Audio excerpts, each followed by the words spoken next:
તો ગાઈસ આપણે ધાણાનો બ્લોગ બનાવીએ છીએ આજે. જય રામાપીર જય લખધણી. આ છે આપણા શેઠના મકાન. આ ઝૂમ કરી દીધું છે.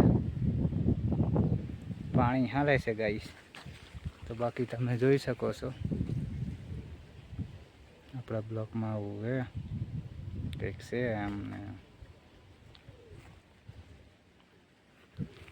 બાકી ધાણા વાવીએ છે આપણે. ધાણી વાવી છે બધા. ધાણા વાવે છે તો આપણે ધાણી વાવી છે.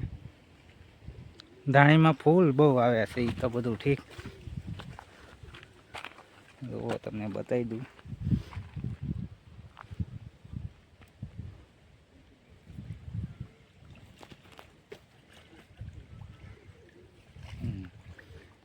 તો ગાઈસ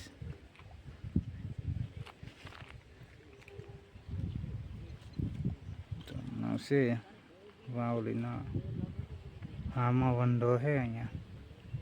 તો ઝૂમ કરીને બતાવું તમને. તો ગાઈસ આ ઝૂમ કરી નાખ્યું છે.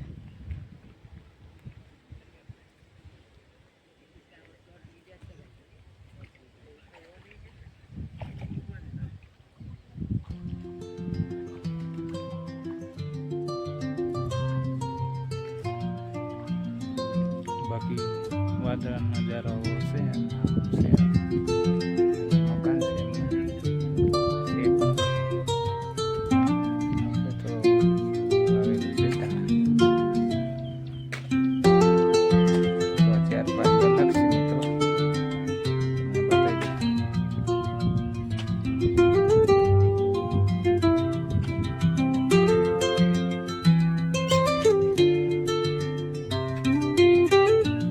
લાઈક જરૂરથી કરજો મિત્રો. આપણે વિડીયો ધાણાનો આવે છે કંઈક થયા છે તો આજે બનાવીએ છીએ.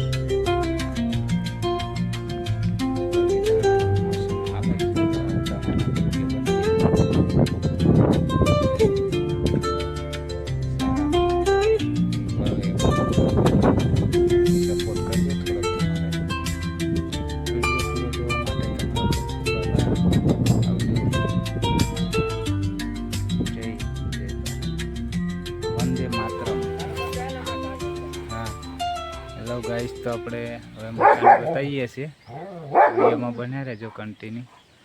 આ જુઓ છો અહીં પેલી પત્રનું ઝાડ છે કંઈક આવું છે. હવે હાલો તમને મકાન બતાવીએ. બાકી કૂતરો જુઓ અહીંયા કૂતરાની જામો વાળશે.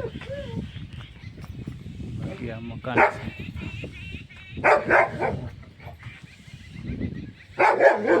મકાન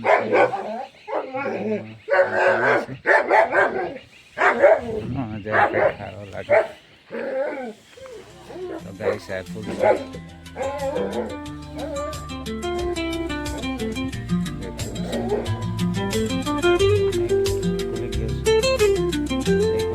બતાવવાનો છું તો તમે પણ ચોકી જશો કે આ કેવી રીતે.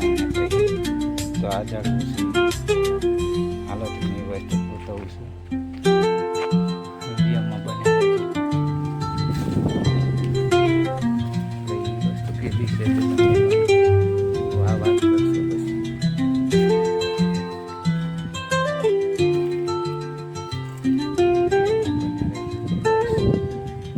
લાયક જરૂરથી કરજો. જય માતાજી.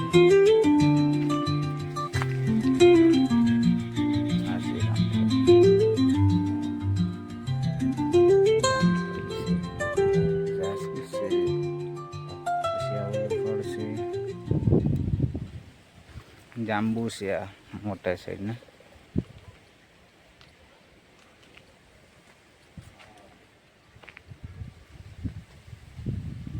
જાંબુનો છે. પછી આ મકાનનો વાહ લેવો તમને નજારો બતાવું છે મકાનનો.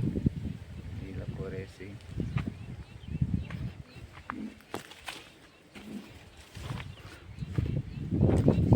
બાકી આંબા છે, કેળું છે, નારિયેળી, જુવાર છે. તો તમે જોઈ શકો છો આંબા છે બધા લાઈનમાં. બીજા અંદર છે ખારેટ છે.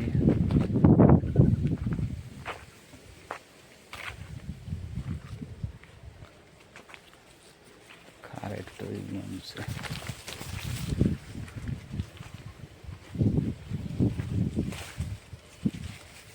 અહીંયા બકાલું છે બધું. ચાલો તમને અસલી એન્ટ્રી બતાવવાની તો રહી ગઈ હતી. સાયમ છે ને તો ગાઈ છે આ છીએ હવે આપણે સામે. પછી પૂરું કામ બધું થઈ જાય તો તમને બતાવશું મકાનનું. ગુલાબ છે અહીંયા. હાલો એટલે જેમ બધું મસાણ્યા છે. આખા ખેતર મસાણા મકાન છે આ બધું.